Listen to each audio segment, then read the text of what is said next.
Se você com 12 anos de idade matar ou estuprar alguém, você vai pra cadeia pro resto da vida.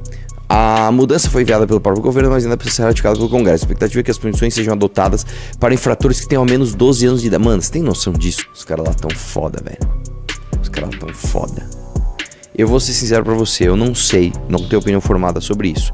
No Brasil atual, do jeito que a gente tá, eu tendo a ser a favor. Dá like na live, moleque. Vamos lá. Após o governo endurecer regras, caminhoneiros desistem de greve. O governo federal publicou, nesta quinta-feira, a medida provisória 1343 de 26, com o objetivo de endurecer a fiscalização do piso mínimo do frete e ampliar a proteção dos caminhoneiros. Fala pessoal, tô aqui no começo do vídeo para pedir para você se inscrever no canal e ativar o sininho da notificação para ajudar a gente nesse nosso novo projeto. El Salvador propõe prisão perpétua para menores por crimes graves. Olha só, velho. Vamos lá, sobe um pouquinho. O governo de Nayib Bukele apresentou nesta quinta-feira uma proposta para permitir a aplicação de prisão perpétua a menores de idade que cometeram crimes como homicídio, estupro e integrar organização criminosa em El Salvador.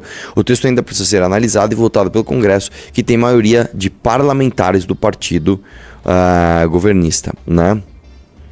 A proposta foi apresentada depois da Assembleia Legislativa de El Salvador, né? Aprovou na terça-feira uma reforma constitucional que autoriza a prisão perpétua para crimes considerados mais graves, como assassinato, estupro e terrorismo. Assim, só uma coisa. A mudança foi enviada pelo próprio governo, mas ainda precisa ser ratificada pelo Congresso. A expectativa é que as punições sejam adotadas para infratores que tenham ao menos 12 anos de idade. Mano, você tem noção disso? Se você com 12 anos de idade matar ou estuprar alguém, você vai pra cadeia pro resto da vida. Tá? E aqui no Brasil, um moleque de 17 anos, 11 meses e 29 dias, faz o que quer e tem uma Maria do Rosário que fala, não, ele é só vítima da sociedade. Descer um pouquinho... Aí vai falando que apresentou, né, tal, segundo ele, jovens que entram voluntariamente nesses grupos não deveriam receber o mesmo tratamento que quem pratica crimes menos graves. Desce um pouquinho mais.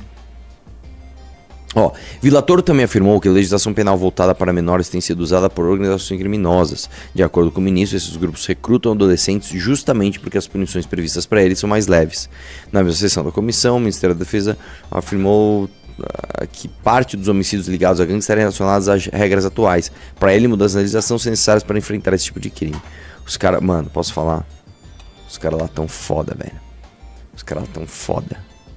Eu vou ser sincero pra você, eu não sei, não tenho opinião formada sobre isso. No Brasil atual, do jeito que a gente tá, eu tendo a ser a favor. Mas olha, mano, os caras são foda, velho. Dá like na live, moleque. Vamos lá. Após o governo endurecer regras, caminhoneiros desistem de greve. Vamos ler isso direito. Lideranças de caminhoneiros decidiram em assembleia realizada agora, né? Ontem, na verdade, né? Ali na Baixada Santista, não realizar a paralisação. A decisão foi tomada após uma reunião com representantes de diversas associações que avaliaram o cenário da categoria diante do diesel. Apesar da insatisfação, entidades como a Associação Tarná e o Sindicato dos Caminhoneiros optaram por não deflagrar greve, mantendo o diálogo com autoridades e acompanhamento dos combustíveis. A possibilidade de paralisação vinha sendo discutida e chegou a preocupar o governo do presidente Lula, especialmente devido ao histórico recente de mobilizações que impactaram o abastecimento do país no período pré-eleitoral.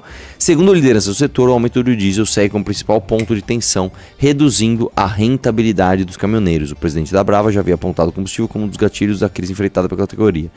Em meio à pressão da categoria, é isso que eu quero saber. O governo federal publicou, nesta quinta-feira, a medida provisória 1343 de 26, com o objetivo de endurecer a fiscalização do piso mínimo do frete e ampliar a proteção dos caminhoneiros. A iniciativa surge como uma resposta direta às demandas do setor, que vinha sinalizando a chance de greve. Né? A nova regra altera a Lei 13703 de 2018 e passa a exigir Código Identificador de Operação de Transporte, CIOT, em todas as operações em detalhamento de valores pagos e do piso aplicável.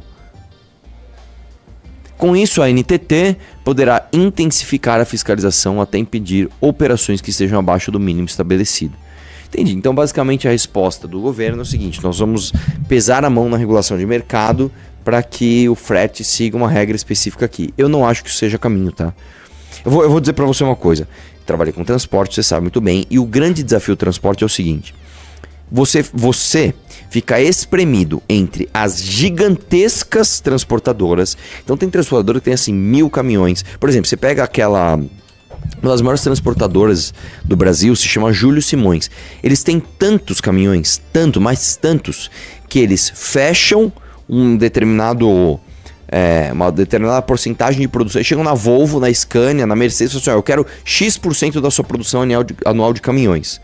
Aí eles compram esses caminhões zero, usam ali por um ano e pouquinho e vendem nas suas revendas. Eu não sei nem como é que tá hoje isso, né? Mas na época era muito comum, você precisa comprar um caminhão, você nem vai comprar zero porque o prazo de entrega era gigante. Você vai numa transportadora grande dessas, uma Júlio Simões, e compra um caminhão usado a preço de caminhão novo.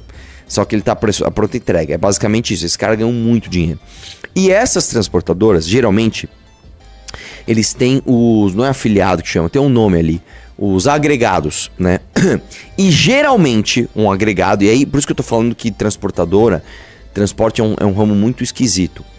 Porque ou você vai competir com o gigante, o cara que tem tipo assim, mano, milhares de caminhões, ou você vai competir com um agregado que no final do dia esse cara geralmente ele trabalha para pagar a parcela do caminhão. Então o cara foi lá e comprou um caminhãozinho, a parcela lá é R$5.000.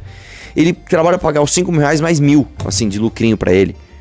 Aí você fala pra esse cara assim, mano, se o seu caminhão quebrar, como é que você vai fazer? O cara nem planejou. Cara, então é muito difícil, cara. Por exemplo, quando você vai... por exemplo, na Fernão Dias, eu não sei como é que tá hoje, tá? Mas aqui na Fernão Dias, principalmente quando ela chega em São Paulo, na época que eu trabalhava com a transportadora, tinham várias pessoas que falam aqueles caminhões bem velhos, assim, frete, né? Frete.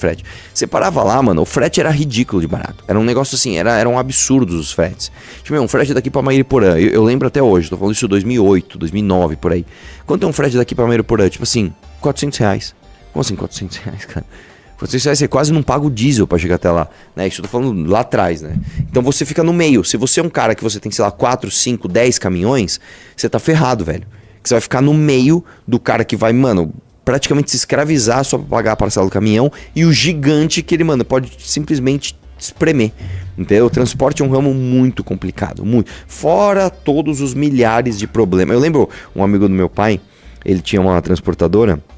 E ele tava migrando para o ramo de motel, né? E ele vendeu a transportadora e comprou um motel. Ele falou, cara, a melhor coisa do mundo é eu ir para o trabalho e saber que todos meus problemas estão aqui, ó, fisicamente nesse lugar. Porque realmente, velho, ficar com um caminhão na rua, no Nextel na época, onde você tá? O que aconteceu? Como é que tá a estrada? Como é que tá o trânsito? Pô, choveu, pô, teve... Nossa, cara, que inferno, cara. Que inferno. Era foda, transporte era foda, bicho. A gente trabalhava muito e ganhava muito pouco. Ainda bem que eu fechei essa porcaria.